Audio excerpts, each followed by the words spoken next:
Hi, Coach. Just what was it really like to coach during that game? I mean, it just seemed like no matter what you did, like you just couldn't find an answer at defensive end. I'm sure it must have been frustrating just trying to figure out what you could do to just kind of stop your lead from falling apart there. So, what were the emotions like? I think frustrating is a good word. We were trying to throw different schemes at Kofi. We'd thrown different bodies at him. The thing that was probably the most frustrating part is I think we got out toughened today. I don't think we did. We got out toughened today. I thought we started the game as the aggressor. We started the game beating them on 50-50s and out rebounding them, out scrapping them, and then we lost it. And that's where we got to get more consistent as a team. You can't have two of their stars. They have two stars, and they've both had big nights. That can't happen. And we allowed it to happen. And I thought it was all in all the toughness stuff, rebounding the basketball, playing without fouling, really put us in a hole. Corey Geiger, you have the next question. Mark Brennan, you're on deck. Jim, you're up 16-2 in 4 minutes, and they outscored you by 31 points the rest of the way. We saw this against Seton Hall as well with a huge lead. Are you finding any common traits in these games when you get up so big early that these teams are able to come back on you? Well, I think it's consistency. I think it's continuing to play the way that we're playing. I think we're letting our foot off the gas, and certainly it's on the defensive side of the ball tonight. And that's why I talk about the inconsistency. So you can, at Michigan offensively, we were poor. We started the game poorly and we didn't play well offensively, but we really defended. Tonight we play well offensively, but we don't defend. We don't defend with the collective toughness and the collective discipline that we've shown we can do. And we're going to have to get consistent to win in this league. Everybody's just too good. You can't just play 20 minutes. You got to play all 40, and we haven't done that yet. Mark Brennan, you've got the next question. Justin Morgenstein, you've got the follow-up. Thanks, Rose. Jim, I get that there's a toughness aspect to it, but with a guy like Coburn, once you lose John, what are your answers there to try to stop him inside? It seems like that's a very difficult thing for anybody, even if you have typical big men, but you guys don't necessarily have that beyond John. Yeah, I mean, we don't have a rim protector, so we have to crowd his space. We had to front him in the post. We had to load up on the weak side. We had to pressure the ball. We had to throw different bodies at him. We had to go zone. So there's a multitude of things that we had to do and multiple things that we did. Again, we didn't really feel like going to double him. He's so big that even when you double him, he's going to see out of it, and we didn't want to give up threes. And then I think more so in the second half where we really, let Io get off and attacking us to the rim, playing one-on-one, getting to the free throw line. I thought that really was the second half was a little bit different when they broke us down. But again, I do think it's, the rebound. I don't think there's any excuse for our rebound. I'm sorry. Like, we can rebound. We have tough guys. We work on it. We've out rebounded bigger teams before. So that's on us. We got to rebound the ball better. We got some first shot misses, and then they ended up getting them back, and that's not. Morgenstein, you've got the next question. Rob McCauley, you're on deck. Coach, we talked about it earlier this week, and with the Big Ten schedule coming up, obviously, and not getting any easier. But what makes, a 1-2 punch like Desunu and Coburn just so tough to defend, especially when it's a guard and a big man like that?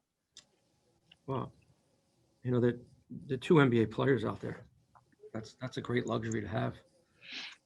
Obviously, we had one last year, right? That was a pretty good luxury to have.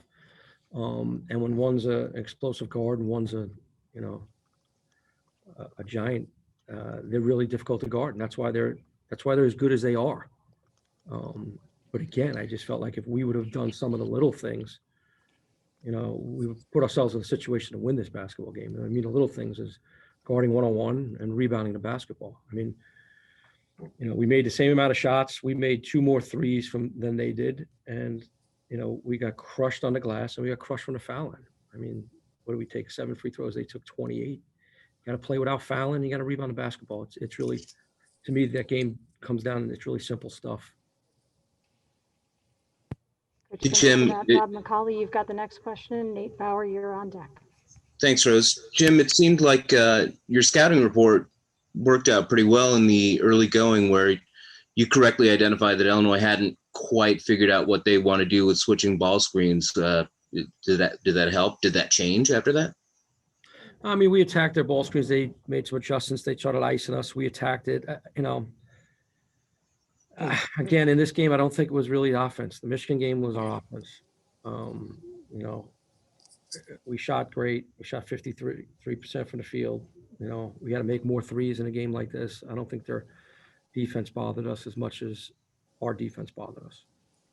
And the other thing that I noticed early going, you were pretty good at flustering Coburn. And it seemed after halftime, he learned to keep the ball up. So I know that it's hard to celebrate little things that you did right in a game that you lost, but was that part of the scouting report as well? Yeah, I mean, we're certainly not celebrating anything right now. You know, the first half, I thought he hurt us as well. We tried to keep more balance, but what did Coburn have in the first half? I mean, he was hurting us in there too. We tried to get him off balance. It was really about, you know, us trying to meet him early, let him get too deep a position. If you let a guy that big get that deep a position, you got to front him in the post. You got to pressure the ball. You got to load on the weak side. And I thought we allowed him to get too deep a position at certain times where he started getting it going. And again, I still think it came down to rebounding the basketball, guys. Yeah. Okay. Thanks, Coach. Thanks, Rose. Thanks, Rob. Hey, Bauer, you've got the next question. Tanya Moose, you'll finish this up for this session with interim head coach Jim Ferry. Hey, Jim. Sorry for belaboring the point, but just to put a finer point on it, did you feel like that was effort? I guess on that end, or were you out of position? Like, what was the balance there? Yeah, I don't think it was effort. Our guys play hard, man. You know, especially Big Johnny, or the TV did a really, you know, Trent Buttrick did a really good job. You know, it's when he gets to your body, you know, and they put us in. So they were trying to put some ball screen action, roll them. So we got to deal with their ball screen first and roll back to them. Guards got to meet them and step up the line. So I don't think it was effort. I thought they became a little bit more aggressive. They started going inside to pound it inside. And, you know, we just didn't meet them. We let them get too deep. And we weren't able to keep them off balance like we did a little bit earlier.